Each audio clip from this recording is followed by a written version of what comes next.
Welcome to Mint. I'm Ruchira Singh. In today's episode of From the Newsroom, we are joined by Utpal Bhaskar. Welcome to the show, Utpal. Thank you. Today we take a look at the wide variances in prices that government-owned companies have been paying for coal.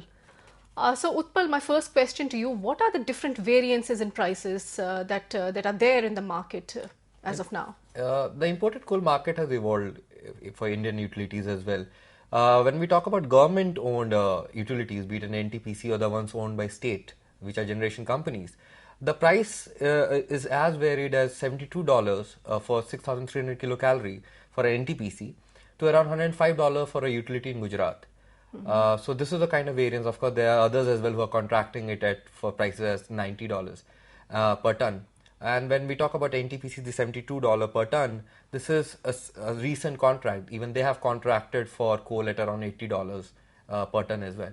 Do you know why this huge variance is happening? It just seems very unusual for such a wide gap to be there in prices. It's very interesting when you talk to analysts. They say that partial reason for this wide variance is pure inefficiency on part of the utilities.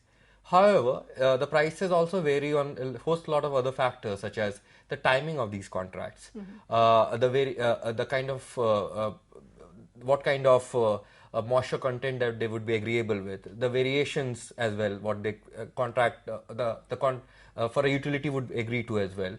Also, it talks about what kind of where are you getting the coal from. So there are all kind of technical and financial parameters depending upon which the prices vary. Significantly, it's also the timing. For example, if you are a utility and you have contracted for a coal in this year, a long time back, you would not be in a very comfortable space because the prices for the last 6 to 8 months have come down. So it's all about timing primarily, but also some part of it is because of pure inefficiency. So then what can government-owned utilities do? What is the way forward for them?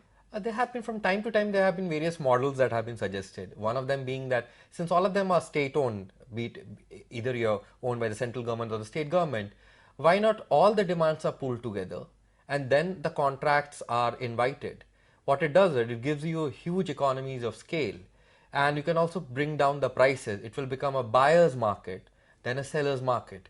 But of course, these are various state-owned utilities with their own set of considerations and requirements as well. And I think we're still a far way off from there. So as we saw, the imported coal market is going to gain in significance as more and more companies buy coal from overseas. And companies can expect to be scrutinized in not just the way they're buying the coal, but also the price that they're paying to buy this coal. Thank you very much, Utpal, for joining us today and for your views. Thank you very much for watching. Stay tuned for more.